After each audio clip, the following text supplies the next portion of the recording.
All right, boys and girls, we are going to make a new PDSA today for our fractions, since that is what we've been working on in math. My name is Gina Sherman. I'm a third grade teacher in the Estacada School District. This is my first year teaching in the Estacada School District, but I've been teaching for 11 years. I came to Estacada because I actually have a student here and I saw all the work that they were doing with continuous improvement. So when my daughter would come home from school, she was really aware of exactly what she was working on. She was a second grader, so for a second grader to know this is where I'm at, this is my goal, this is what I'm working for, that's very impressive. What do you think we should work on with our fractions? So when I joined the Estacada School District, they gave us a lot of support in learning about PDSAs and continuous improvement. PDSA is making a plan for your class of something that you want to work on. We use it for anything behavior or academic. So the P is just making a plan. This is what we want to do. This is what we're wanting to work towards and see. The do is what we're going to do to get there. So we come up with steps that we want in order to be successful, what we think will help us to be successful. Study is where we keep track of our data, we record our improvement in what we're doing. The act section is where we look at that each week in my classroom of what have we been doing, what has been positive, what should we change in order to keep working towards meeting that goal, and then we just kind of continue around. We look back at that plan. Are we doing what we said we were going to do? Here's our new data to go in our study. What else can we add to our act section? What can we change? What can we keep doing? When we do our plan, do, study, act, we make sure that we all agree on our plan, and then we agree on what we're gonna do to improve what we're doing for it, and then we set our goal and we start working towards it. 1/2.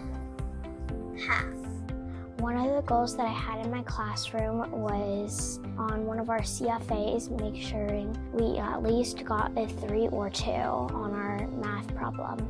It means that you're on task for a 3 and you're like right on track and you don't need to go higher or lower. You're right there. And a 2 means that you need to work a little harder, and it means you're in a good place, but you just need to get that 3 to be right on track.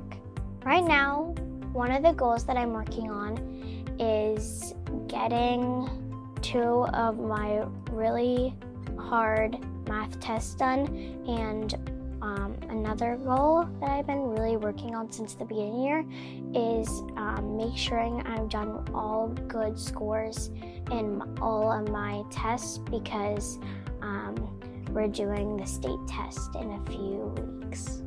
The strategies that are making a difference for me in math are using the number line in fractions and just kind of practicing really hard every day.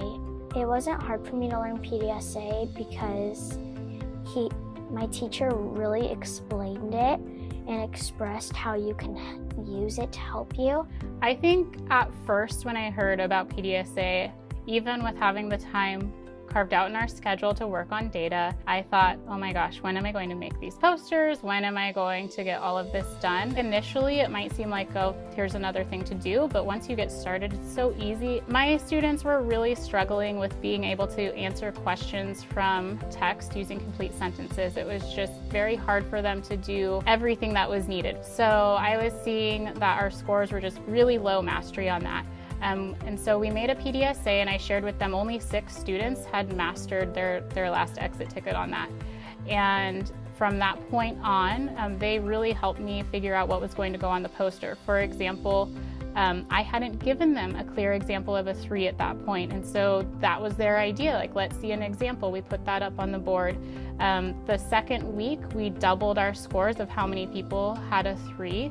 The third week, we went up a little higher. We've now tripled how many people get 3s. It's been amazing to see that growth. It's a really clear growth for us. The thing for me is now that we're doing it, we see actual growth. You know, I told my students, it's on the walls, like we can see it. There's nothing, we don't need to be nervous about showing people what we're doing, because here it is, look at our wall and see how much you've improved. So it's worth the time that it takes, but really it's really not that much once you get started.